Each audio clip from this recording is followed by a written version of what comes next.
Okay, good evening. Welcome to tonight's shir.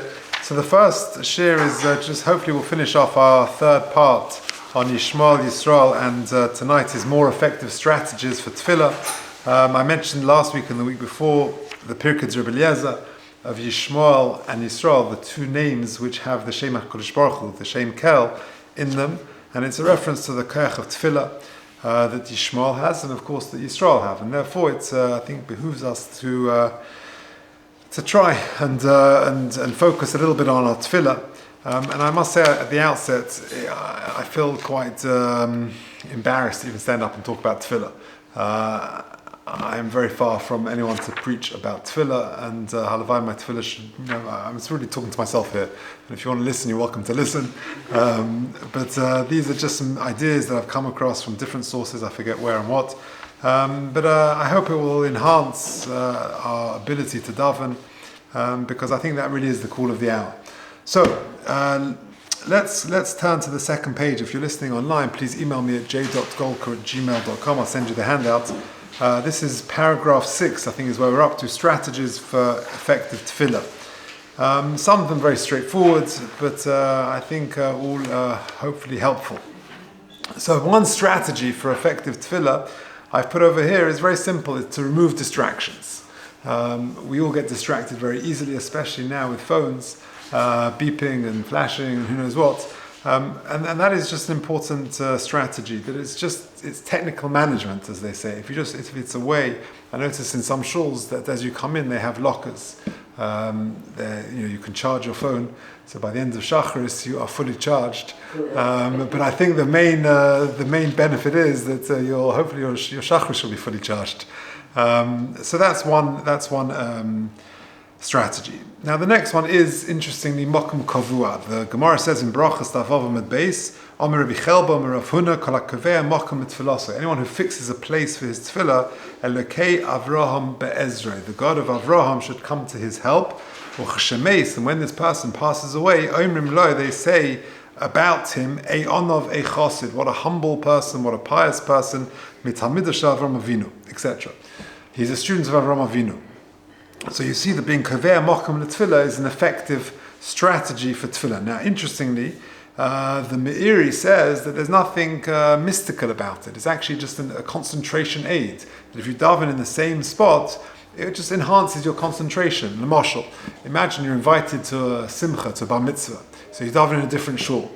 Now, all of a sudden, everything becomes so incredibly interesting in that shul. Like who davens there, the decor, the sidurim, the rav, the cracks in the wall in front of you. Everything becomes fascinating. If you're kaveh mokum and you're in the same place day after day, tefillah after tefillah, then that you're not distracted so easily. Interestingly, the Rabbeinu Yonah says that it applies at home. So being kaveh mokum, that a person for whatever reason is davening at home, a lady is davening at home, or a man is for whatever reason can't daven but tzibur, then also at home you should be kaveh mokum. Other Rishonim say it applies at home and at shul, and not only choosing a regular shul, not shul hopping, but a regular seat in that shul. What about the age-old problem? If you're makbid on kaveh mokum in your shul and you're sitting in your seat, and you get there Shabbos morning and someone is sitting in your seat. So there's an interesting Mogen Avraham. This is just useful to know this, that if you look at the bottom box, Yikov and Mokum L'Tefillah, also the Shulchan Aruch Paskins like that Gemara above in Brachas, Shelo Yishaneu Imre L'Tzorech, etc. Ve'ein dai b'mashiyig lebeis hakneses. Not only should you choose the shul, ele gam bebeis hakneses shekavua b'tzorech she'ele mokum kavua. In the shul itself, choose a place. Says the Mogen Avraham, v'nirali. First point, v'gam k'shemispalel beisa yikov v'mokum shlo yivalbelu b'nei bayis. Find a place at home to daven that you won't get distracted. And the next point is v'nirli d'teich daled amos choshev mokum echad di'ef sheletzamtzei. Within daled amos you're okay. So if somebody happens to be sitting in your seat in shul, don't argue kaveh mokum. You're allowed to move within daled amos. Daled amos is between 6 and 8 feet, 2 meters. So you've got plenty of seats in the immediate area to choose from. Okay, so that's the second strategy. The third strategy is tefillah b'tzibur.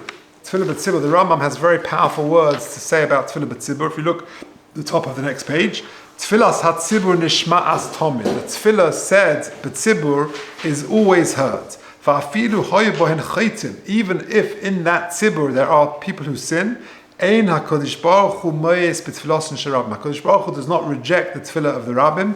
Lefichach, therefore, tzarich adam l'shatef atzmim b'tzibur. A person should try and daven with the tzibur.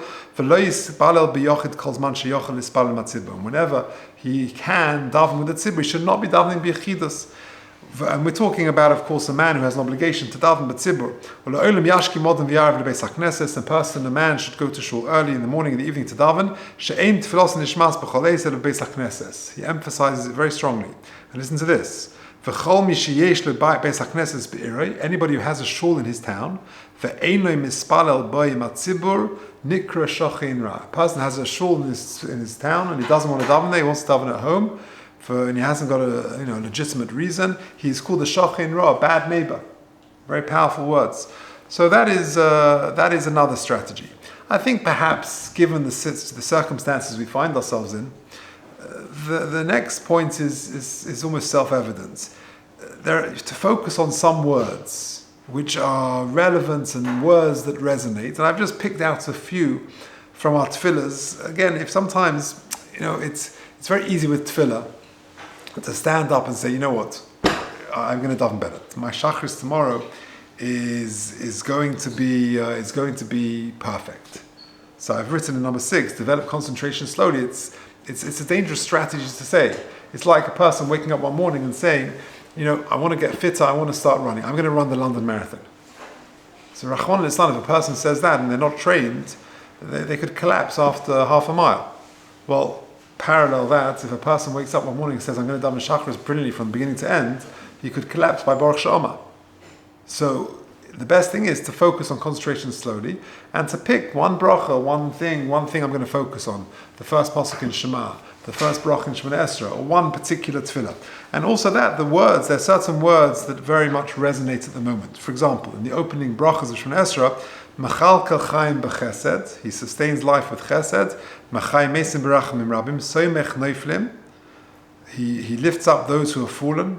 V'roifei cholim, we hear the fatalities from Eretz Yisrael of the soldiers, but there are many, many, many more who are injured.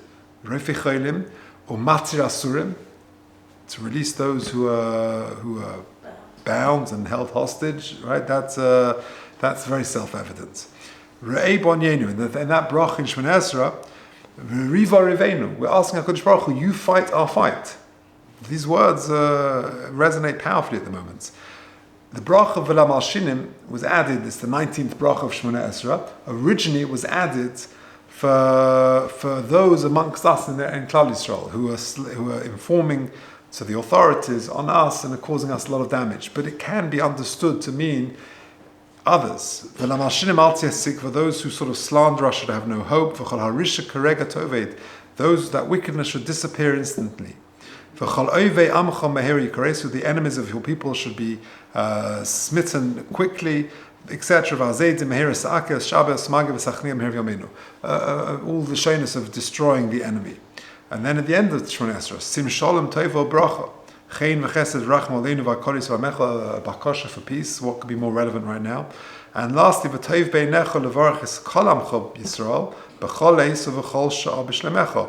It's kol amcha, right? It's not just those who are on the front. It's those throughout Eretz Yisrael, and sadly also in Chutz La'aretz. We're beginning to realize that nowhere really is safe. And so these words, I think, also help focus us. Perhaps coupled with that is learning about tefillah. It's axiomatic. The more you learn about something, the more you focus on it. For a person, when you learn Hilchos, I don't know, whatever it is, Hilchos Brachas, the way we say Brachas are better because we just focused on it. We're more aware of it. Also, too, you can learn about tefillah. There are lots of great Sfarim. This prayer with fire by Rabbi Kleiman is excellent. And just translation of the words is excellent. Just looking at it, getting an art scroll siddur, whatever it may be, is also a very useful strategy. I think two or three more. Personal requests. I find this very, very important. It's not really understood. Tefillah is not only Shachris Mincha Marav 3 times a day and the sort of the formulaic tefillah. Of course it's that, but it's much more. Tefillah is just talking to the Rebbeinu Shalom. And tefillah could be at when you bench lecht, when you're driving down the street and you want a parking place. Where really that's tefillah. Tefillah is talking. You know the joke they say that the guy was driving down Goldstream Road and he says, "I've been driving here 5 minutes. I need a place. Nothing doing. I pledge to give £50 to Stocker if you find a place." And all of a sudden the guy pulls out. He said, "God, it's okay. I found one. It's okay. It's okay." Right? Deal withdrawn. Right? But that's tefillah. That is real tefillah. I can tell you lots of stories, but just now's not the time. But just which one should we pick? Let's the Rav Brizak one. Have we mentioned that one in recent years, months? I don't know what the sell-by date is. How often I can repeat the story. But Moshe Levi, he's a brilliant speaker and he's a good friend, and he says the following. He says, "How often can you repeat?" He says a good joke, every 5 years. You can repeat it as a public speaker. A good story every 2 years. A Dvar Torah, the same share. That's what he says. So I don't know about this, but I'll tell you this Rav Brizak's story. Rav Dov Brizak, who's a well-known personality, a mechanech, an author, lives in Eretz Yisrael. He tells the following story. He once came to London, he spoke in school and he spoke in the base, and he said the following remarkable story. This is many years ago. He was making the point I just made, that tefillah is about making it personal. You don't have to wait for Shemona Esrei to speak, just talk to the Rabbi Shalom. And he said, I remember when he said, whenever he gets up to speak, and he's a prolific speaker, he said it helps to have a long beard. Why? Because he begins the drasha like that, and he sort of slowly strokes his beard, and when he goes like that, he says, HaKadosh Baruch Hu, please help the words come out properly.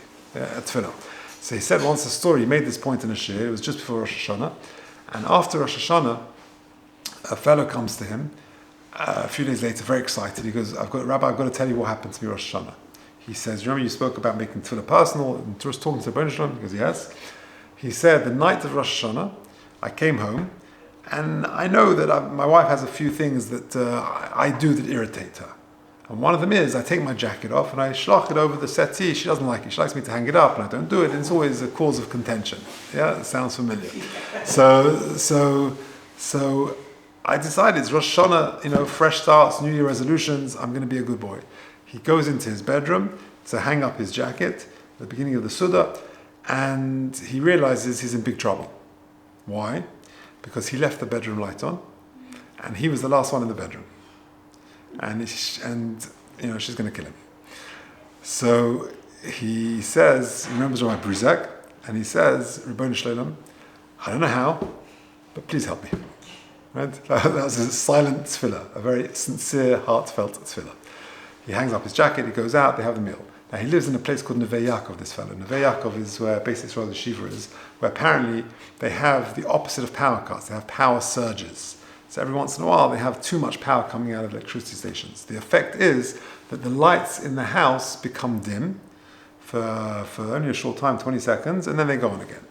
And sure enough, in the middle of the meal, there was a power surge, lights in the whole apartment go very, very dim, and 20 seconds later they all come on again, apart from the lights in the bedroom. So that was the example you give of personal requests. But, there are many other stories. They should have done from the chef. Yeah, a wasted tefillah, A wasted tefillah. Look, it's late. The truth is, it's a shame to rush the last two. If with your rishus, we'll leave it till next time just to finish off a few more strategies. Maybe I'll think of a few more by now till then. But let's leave that there, and then Mitzvah Hashem will finish off next week. Mitzvah Hashem.